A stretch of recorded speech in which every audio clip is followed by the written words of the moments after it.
Hola, ya son buenas tardes aquí en México, pero yo digo hola nada más y así saludo a todos por parejo en todas partes donde me están escuchando. Pues ya saben, es una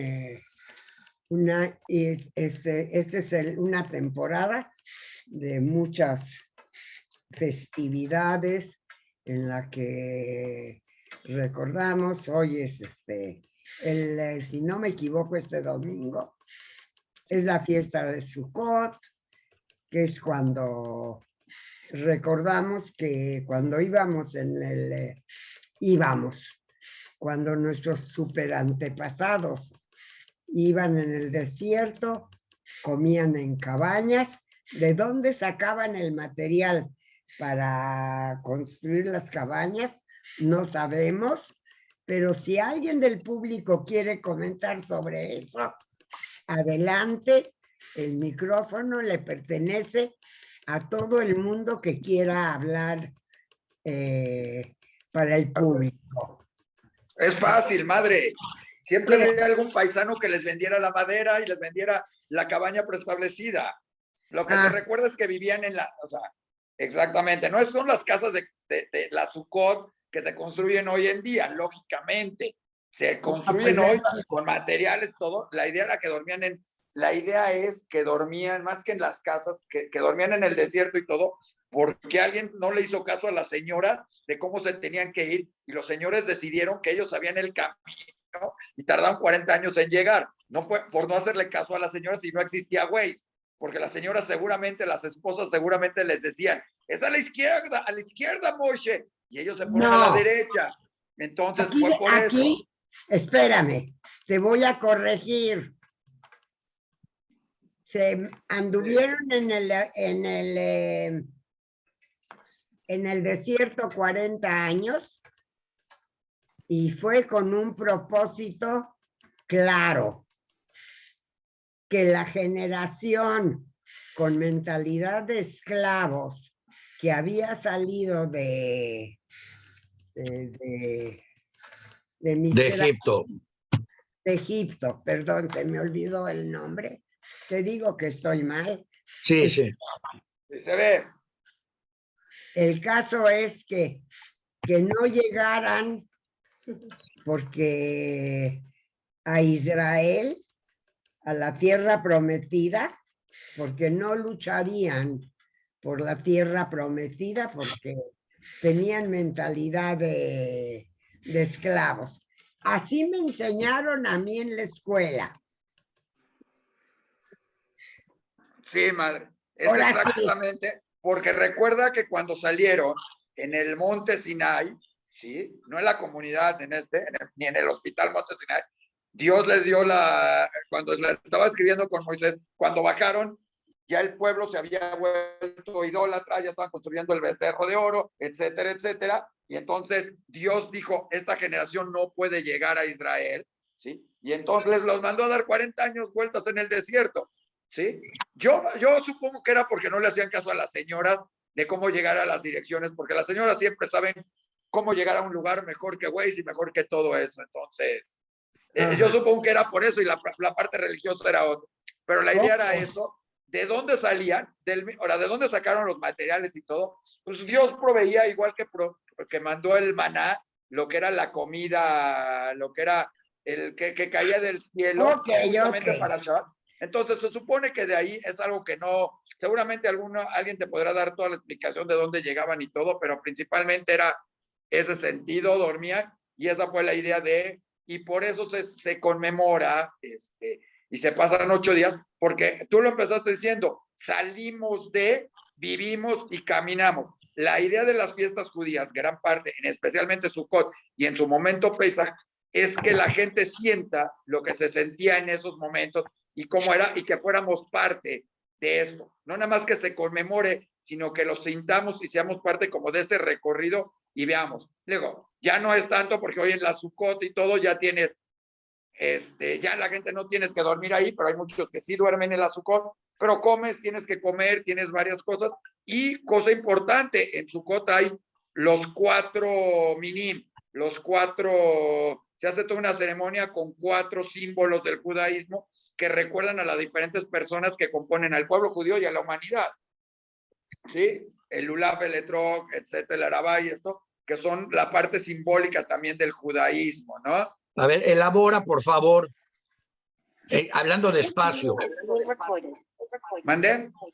Elabora, por favor, hablando despacio, cuáles son las 4 simbolismos y qué representan. No tienes micrófono.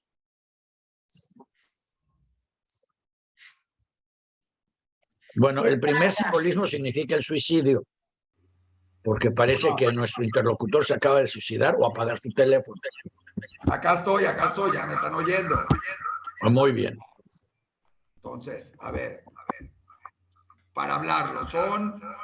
Despacio, por favor, ilumínanos e ilústranos. ¿Tú crees que yo me lo sé? No, ahí voy con eso. ¿Sí? Un segundito. ¿Estamos?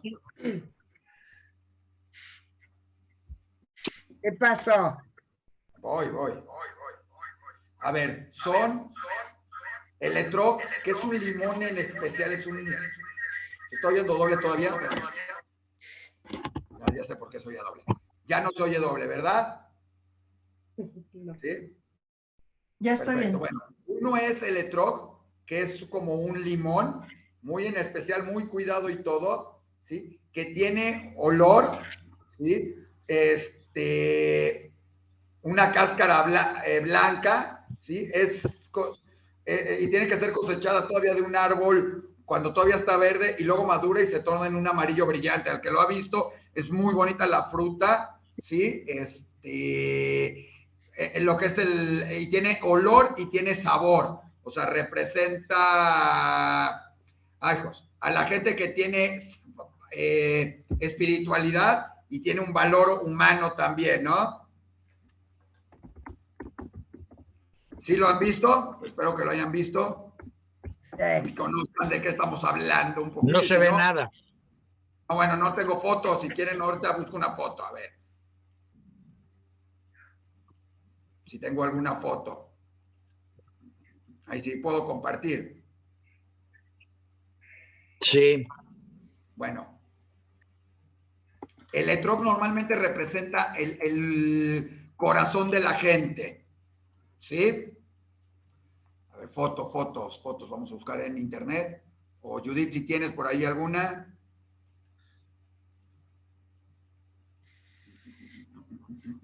Aquí no tengo.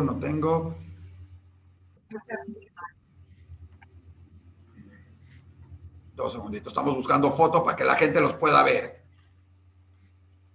Bueno, mientras los juntas, a lo mejor alguien más nos puede decir cuáles son los elementos, aunque no tengamos imágenes.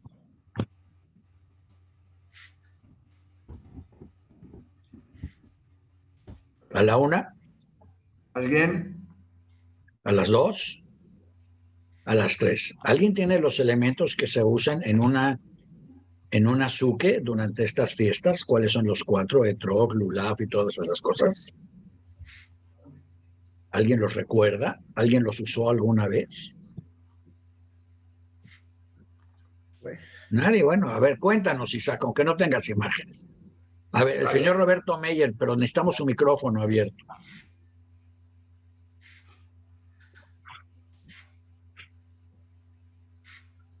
¿Qué pasó? Bueno, mientras, si no, a ver, el lulav, que es como uno largo, es una planta larga, representa la columna vertebral, tiene sabor, pero no huele, simboliza a aquellos que estudian la Torá, pero o sea, tienen espiritualidad, pero no realizan buenas obras, por más que sean esto, ¿sí? El hadás es una planta X que huele bien, pero no tiene sabor, y simboliza a aquellos que tienen buenas obras, pero no estudian, no son, o sea, hacen cosas buenas, pero no tienen la espiritualidad atrás, ¿sí?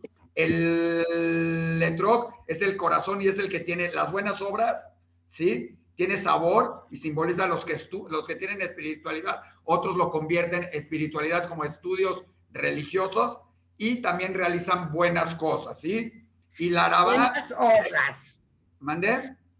Buenas obras. Buenas obras, sí.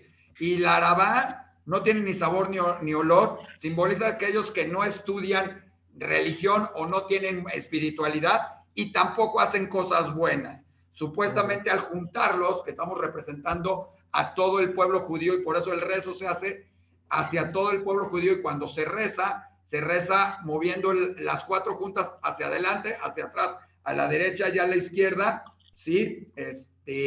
Representando a todos los sectores del pueblo judío, ¿no? Pues muy ¿Cuál fue el cuarto? El Arabá, que es la boca, que representa la boca también. Entonces, a ver, no me quedó muy claro, déjame ver. El primero representa a los, a ver, el primero representa a los que rezan, pero no hacen nada bueno. Lulab representa a aquellos que estudian, rezan y tienen espiritualidad, pero no hacen nada bueno con eso. El segundo, que es el ojo, algunos lo representan como el ojo de la edad, no tiene sabor, simboliza a aquellos que hacen cosas buenas, pero no tienen espiritualidad. O sea, los que hacen, pero no estudian. El tercero, No nada más es estudian, sino que no tienen cierta espiritualidad o religión en esto. El tercero, el corazón, el etrog, el limón, que tiene sabor y tiene olor, representa a los que tienen espiritualidad y además hacen cosas buenas. y el cuarto, El que no tiene ni hacen cosas buenas, ni estudian, ni tienen espiritualidad, ni nada en ese sentido. Y eso forma la humanidad completa. Es una realidad y se representa mucho hacia el pueblo judío, por eso se ponen juntos para rezar juntos. Pero no nada más al pueblo judío, sino a toda la humanidad. A ver, si puedo compartir, aquí está la foto de las cuatro. Bueno. A ver, espérame. Compartir bueno, y pantalla. si no, Es que no puedo compartir pantalla. Si me dejan compartir, les comparto pantalla, por favor. pues a ver si Judith te lo permite, porque ella es la sherife de este programa y ¿Qué? ella decide quién comparte y quién no comparte y tú no estás decide? autorizado. Ya puedo, una ventana, acá está. Ahí están, si la alcanzan a ver, ¿sí alcanzan a verla? Sí. Sí. Ven, el largo es el lulav, el verde, que normalmente ya se ve más amarillo ya en las fiestas, es el limón que además tiene que tener el palito bien, tiene que ser muy cuidado y todo, porque supuestamente se tiene que cuidar más. Y está el arabá y el adás, que son las dos plantas de los lados. Pues muchísimas gracias. ¿Algo más que quieras agregar? Nada más es por si alguien más tenía alguna duda y todo. Ojo, cada una de estas son escogidas, entre más religiosos se van escogiendo más en especial, se van cuidando más en especial y tienen muchos otros significados más. La tradición dicta, o la religión dicta, que tienes que por lo menos pasar una comida o bajar y hacer el rezo diariamente dentro de la suká, ¿sí?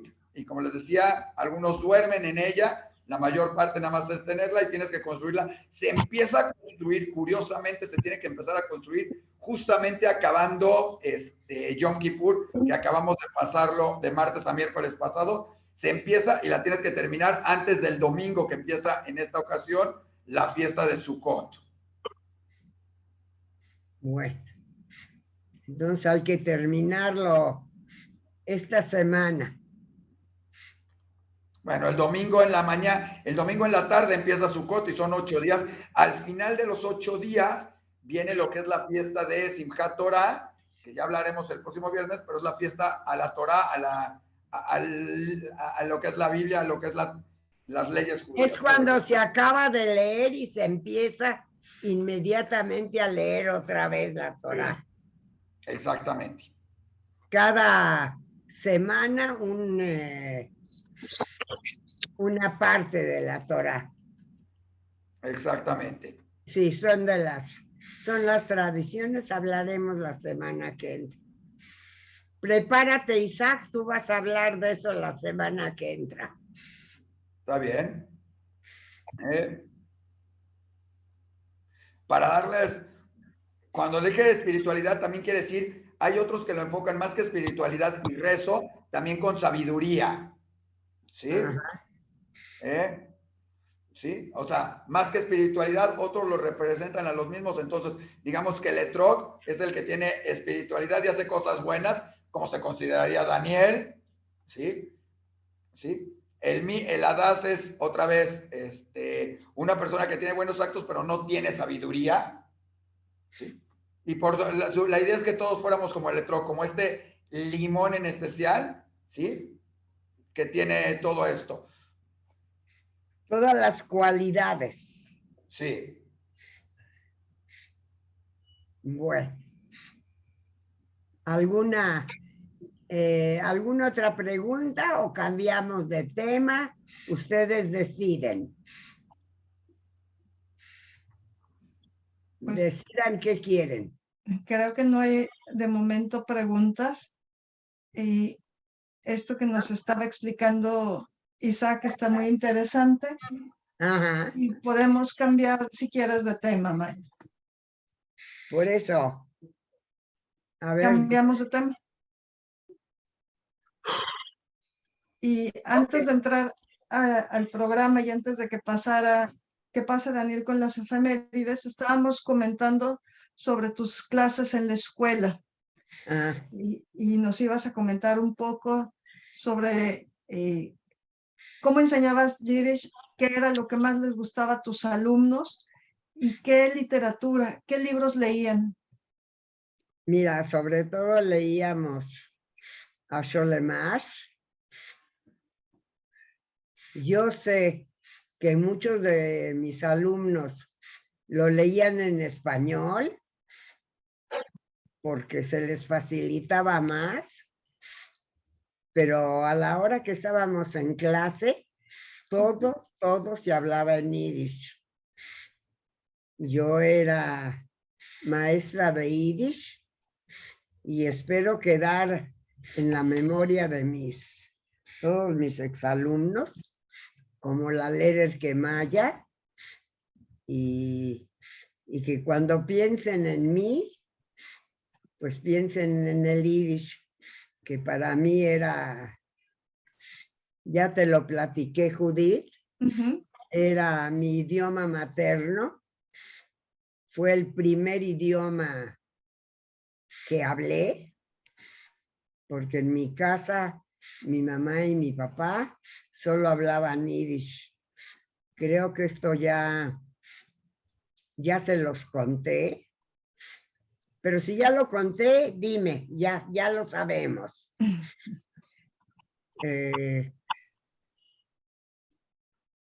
Mi papá entró a trabajar al patronato del Colegio Israelita de México desde que llegó a México. Y yo iba al colegio de gobierno.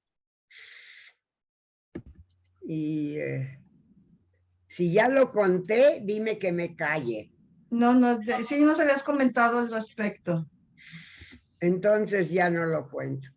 Bueno, pero puedes comentarnos aparte de lo que tú esperas que tus alumnos, ¿cómo esperas que tus alumnos te recuerden? ¿Qué era lo que más te gustaba de dar clases? Lo que me estabas comentando, ¿cómo eran tus alumnos? Mira, me encanta hablar con los chicos, más que clases y exámenes y eso. Mi materia era mucho de platicar con ellos. Me interesaba que platicaran en yiddish, que supieran yiddish. Digo, desafortunadamente es un idioma que se ha ido diluyendo, digamos. Cada vez menos gente lo habla. Digo, es un idioma que se habla no en Israel no se no lo toman muy en cuenta. En Israel es el hebreo el que cuenta. Y bueno, está destinado, no sé en cuánto tiempo, en años, en meses, no sé, a desaparecer del mapa. Bueno, y mientras desaparece, las inscripciones a los cursos de Yiddish en el último año se multiplicaron en 500%. En 27 países, perdón, 17 países y 37 estados de los Estados Unidos hay clases de Yiddish. El número de maestros que se han graduado en Yiddish llegó casi a un poco más arriba de 1000 que han terminado los cursos para poder dar clases. Y entre la juventud judía en el mundo, incluyendo parte de la juventud en Israel, han descubierto lo que otros ya sabíamos, que es el Yiddish, es la única forma que pueden tener de tener una identidad judía que yo llamaría sana. ¿Qué quiere decir sana? Bueno, unos tienen otras dos formas de identidad judía, ser religiosos, y pues el que lo es, qué bueno que lo puede ser, qué bueno que puede creer en todas esas cosas y compartir toda esa sensibilidad y esas creencias con otras personas. Pero para quienes no pueden ser religiosos porque hay elementos de la religión que cuestionan dramáticamente la existencia de esa religión, la validez de esos principios religiosos, les queda la identidad nacional. Para todos aquellos judíos que no tienen una identidad cultural, sobre todo, judíos de Bulgaria, judíos de los países árabes, etcétera, que no son muy religiosos, o no lo eran por lo menos, la identidad nacional ha resultado muy buena. Identidad nacional es ser israelí. Israelí judío. Bueno, ellos consideran que solo los judíos pueden ser israelíes, muchos de ellos, o simplemente ignoran a los que no son judíos, pero su identidad se basa en ser israelí, aunque no estén en Israel. La frase más común que se oye entre esta gente para identificarla es nuestro país. Y nuestro país lo dicen en Ciudad de México, lo dicen en Miami, lo dicen en San Diego.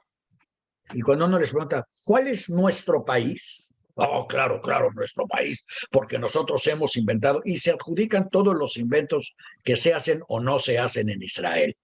Es un orgullo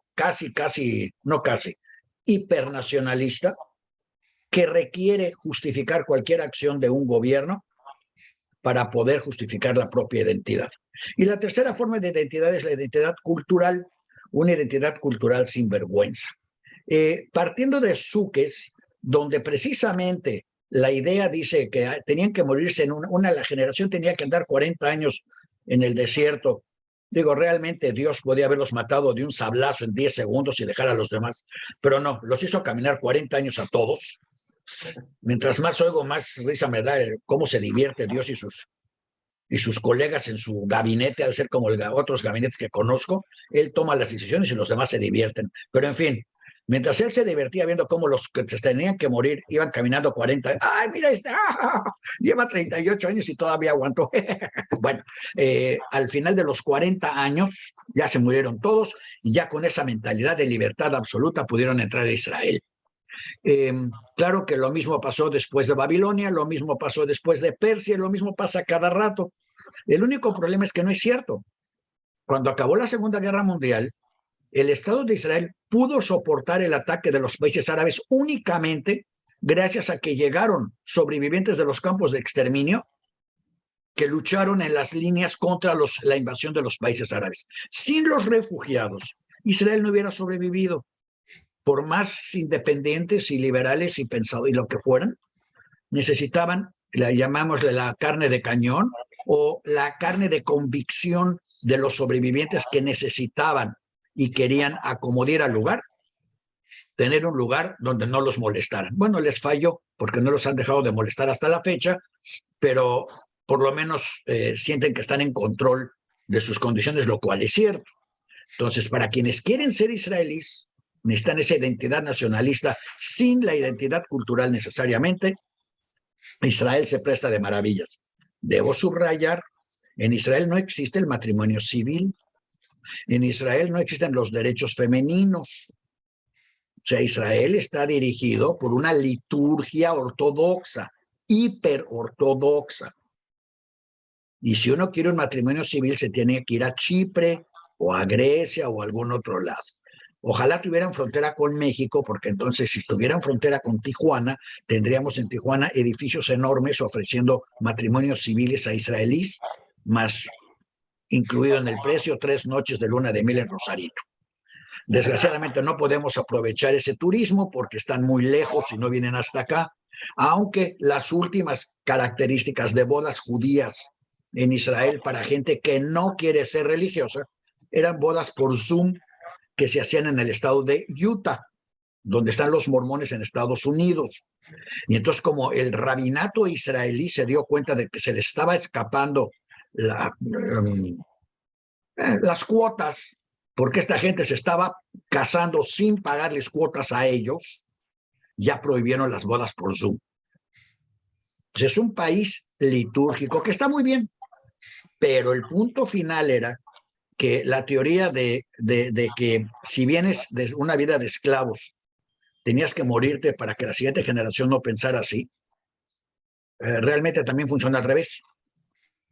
Si ustedes piensan en los países de hoy que están girando hacia la extrema derecha, piensen países en libertad, en democracia, que porque sus hijos no nacieron o no han tenido que vivir bajo dictaduras, están permitiendo que las dictaduras regresen o creen en la dictadura porque no tienen el contexto histórico de lo que sucede.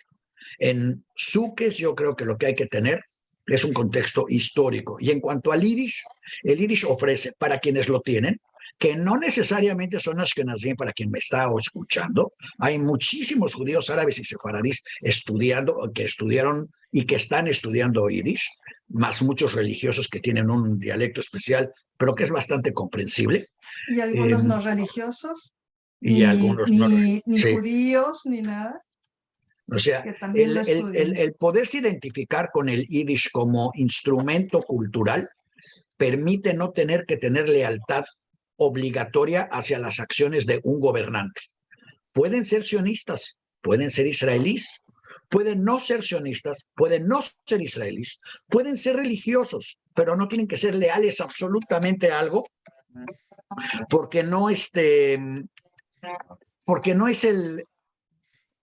¿cómo explicarlo? Cuando uno no tiene clara su identidad, lo que le diga el líder, el gurú o lo que sea de esa identidad es lo que hay que hacer. Si uno no tiene claro la identidad, porque uno es sionista, pero no vive en Israel, ni está en Israel, ni realmente hace nada por Israel o hace cositas, lo que diga quien quiera que sea el primer ministro de Israel es lo correcto.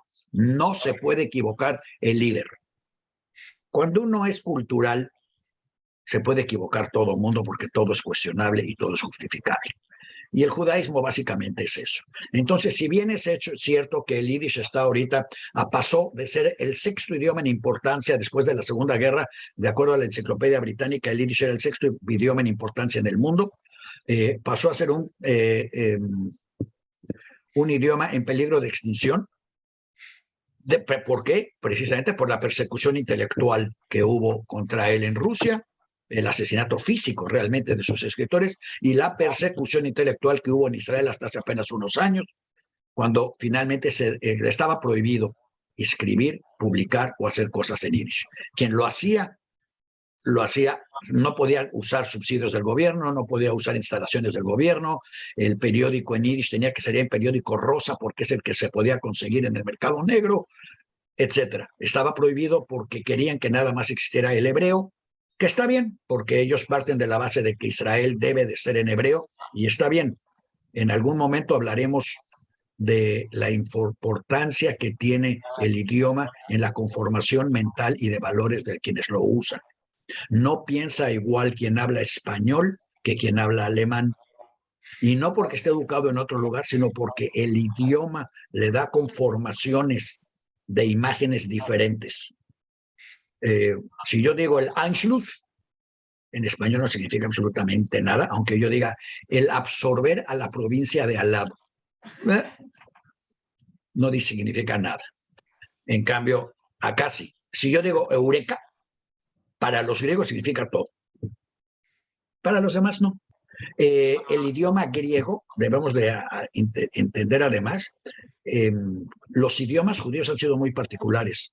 El primer idioma real judío, hablado por la mayoría de los judíos, fue el arameo. La Biblia y muchos de los libros están escritos en arameo, no en hebreo.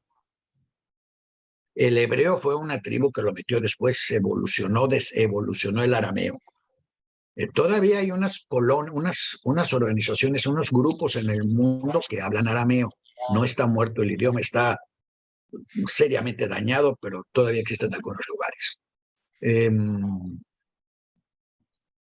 El segundo idioma es el hebreo, que hablaba, bueno, es que en realidad Abraham hablaba árabe, venía de Irak.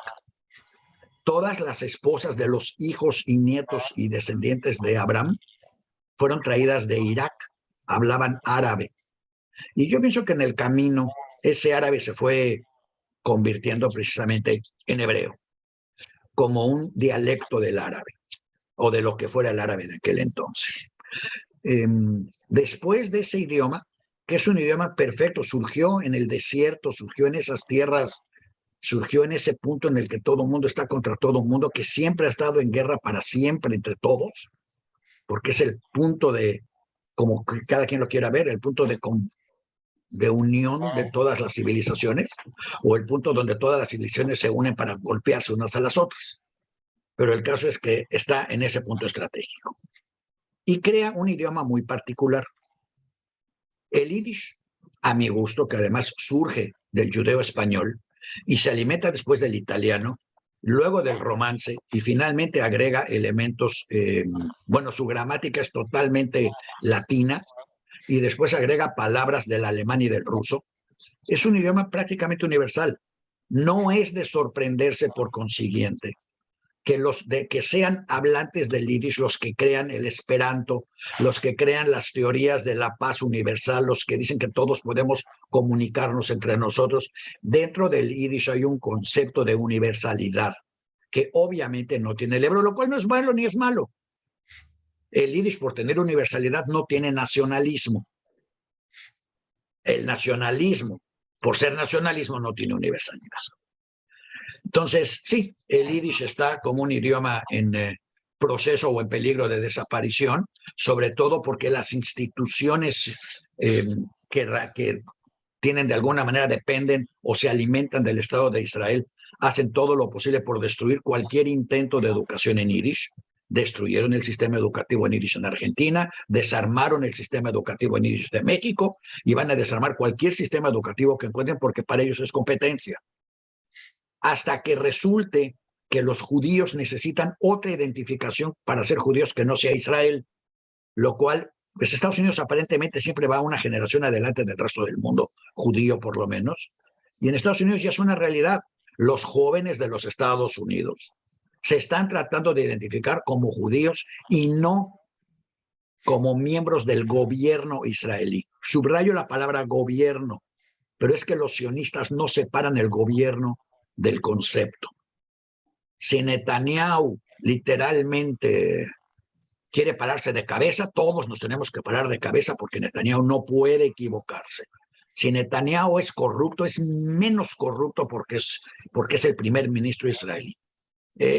Todo es filtrado a través de un filtro que en este caso el yiddish no tiene. El filtro del yiddish es el universalismo. Entonces, nada más quería yo agregar esto porque si no sonaría así de ya nos morimos todos, nos estamos suicidando, tomamos el cable del inalámbrico y nos estamos ahorcando con él. El yiddish se ha declarado muerto desde 1890, el Congreso Sionista declaró que el yiddish se iba a morir. Y ya llevamos 140 años desde entonces y todavía no se muere.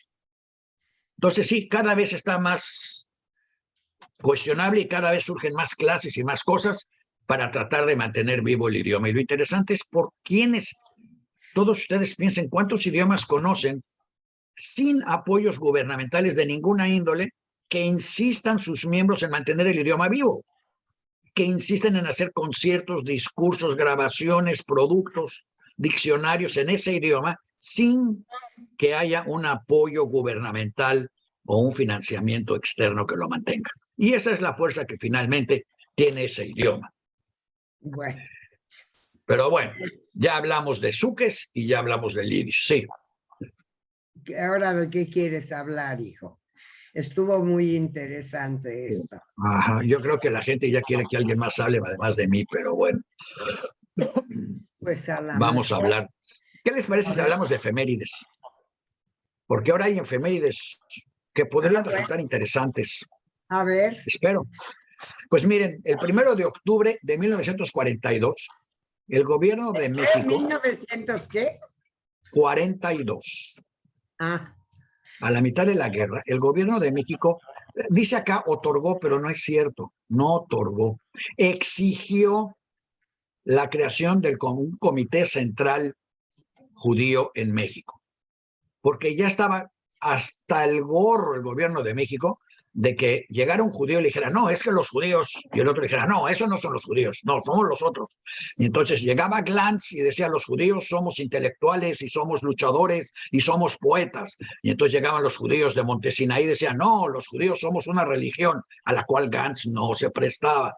Entonces llegaba el otro y decía, bueno, es que los judíos como Trotsky somos comunistas. Entonces llegaban los otros y decían, no somos comunistas, somos socialistas. Y el gobierno de México decidió que no estaba para tanta tontería y tanto pleito interno y dijo, ¿saben qué? Hay a ver cómo le hacen ustedes. Quiero un representante de todos, peléense en su casa y lleguen acá con una sola persona.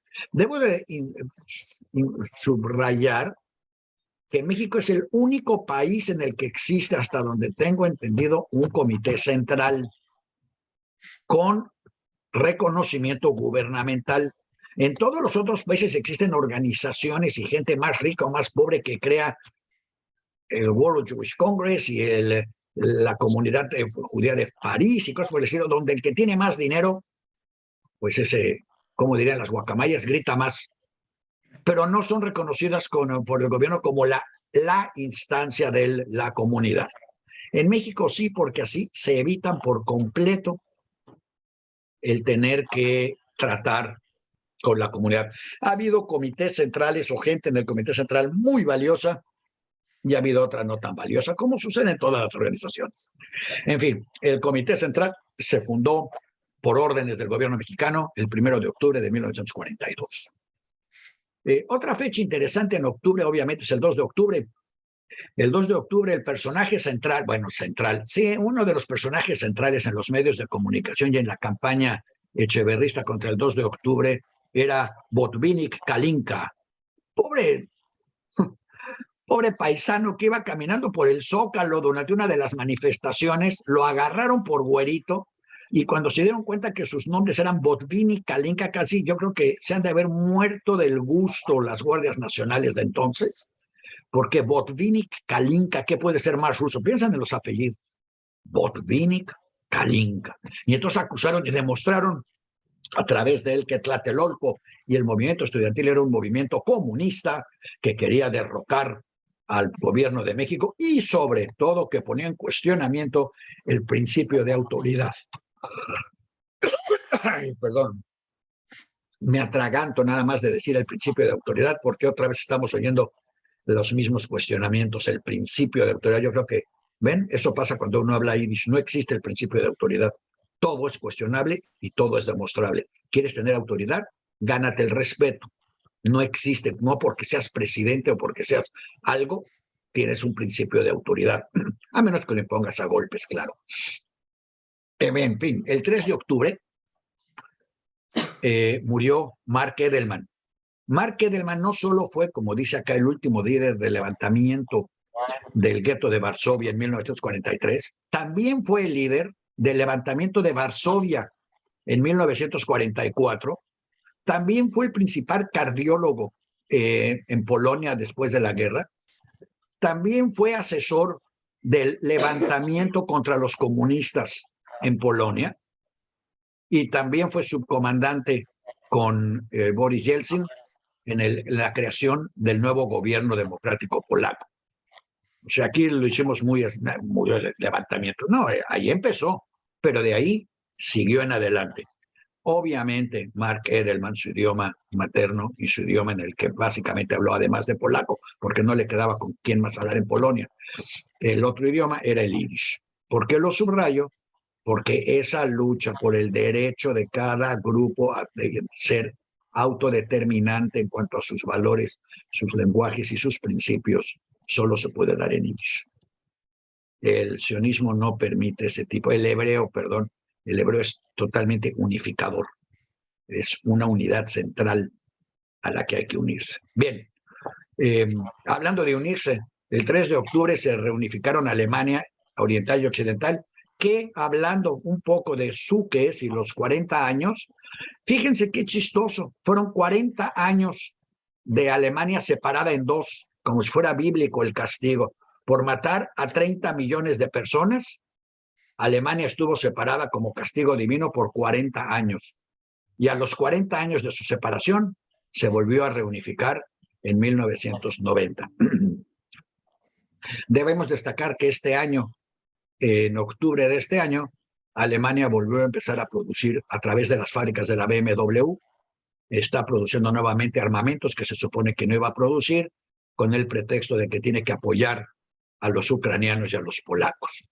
Y va a la rueda otra vez de regreso. En fin, el 4 de octubre los judíos de Londres se enfrentan a grupos fascistas en las calles de Londres. También se enfrentaron a grupos fascistas en todas las calles de toda Europa. Y como ya hemos dicho muchas veces, fundaron y crearon las brigadas internacionales para enfrentarse a los fascistas también en España. Cualquiera que les diga que los judíos se dejaron llevar como borregos a la matanza está mintiendo. Sí hubo muchos a los que ni siquiera supieron por dónde les llegó, porque gracias a los informes y a los datos que presentaba la IBM, los nazis conocían perfectamente los nombres, apellidos, ocupación y dirección de los judíos en los pueblos a los que entraban. Y podían juntarlos a todos en una plaza y decir, aquí me faltan 5 personas. Además, siempre hicieron todo lo posible por engañar a la gente y nosotros nos dejamos engañar muy fácilmente. La gente siempre preferimos creer en lo que nos conviene creer en vez de creer en lo que estamos viendo. No voy a decir países porque luego se enojan conmigo, pero piensen ustedes en los países en los que está habiendo tremendos giros hacia la derecha actualmente y nosotros queremos creer que todo es temporal, que no va a pasar nada. Exactamente así funcionaron los judíos en la Segunda Guerra. Ay, no te preocupes, es un payaso. Ay, no te preocupes, va a pasar. Ay, nada más que esté en el poder se le va a olvidar. Ay, sí, va a poner a los soldados en las calles, pero no va a pasar nada. Ay, en unos años se les va a olvidar. Todos los pretextos, porque todo el mundo prefiere pensar en eso que deprimirse y decir, pues sí, va a pasar algo y ¿ahora qué hago?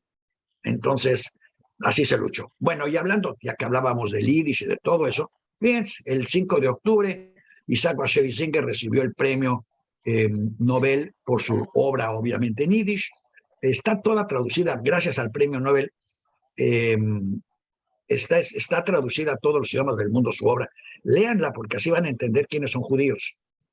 En una ocasión, Bashevis Singer me ofreció y yo tontamente no entendí la importancia de lo que estaba diciendo y me dijo que por qué no me lo ayudaba a crear un grupo de beneficencia, de donativos, donde 10 personas juntaran $100,000 cada una para tener un fondo de $1 millón que financiara la publicación de un libro en Yiddish cada mes de un autor diferente, con lo cual se le daría de comer a los escritores en Yiddish, con lo cual podrían seguir creando y al mismo tiempo se crearía un mercado de literatura en Yiddish.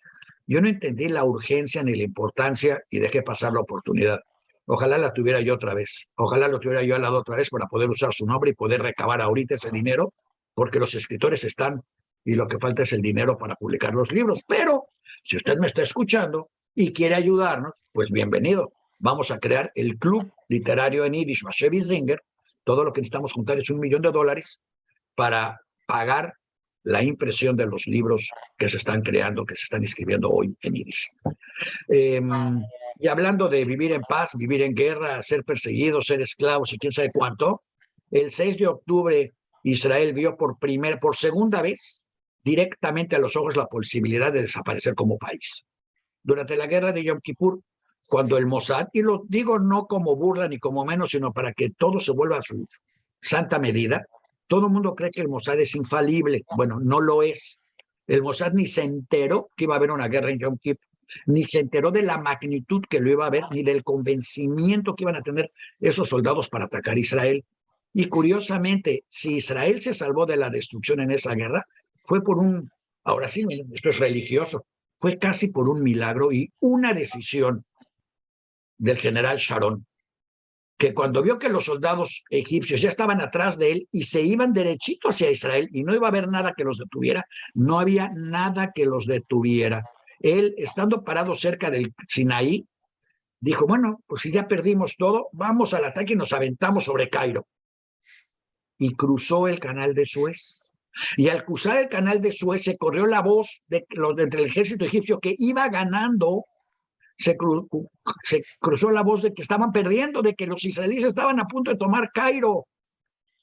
Y aventaron sus armas y se fueron corriendo de regreso al Sinaí, a donde no llegaron, porque pues 40 años en el desierto, estos no aguantaron 2 días en el desierto, se les quemaron los pies, se les quemaron los uniformes y quedaron, si no me equivoco, 100 o 200,000 de ellos prisioneros ahí, prisioneros de un ejército que no existía, porque el ejército israelí estaba totalmente desbandado en ese momento.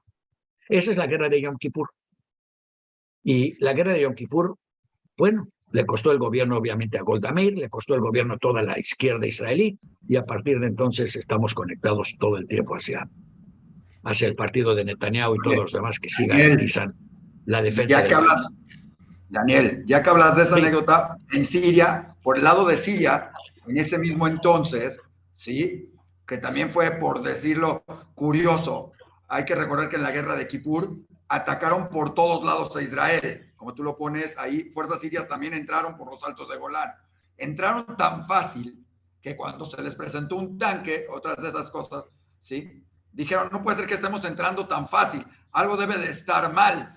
O sea, algo no está funcionando. Y se detuvieron a decir, cuando les apareció un tanque, pensaron, ahí viene un tanque, ahí viene todo el ejército, se detuvieron y se regresaron pensando, ¿sí?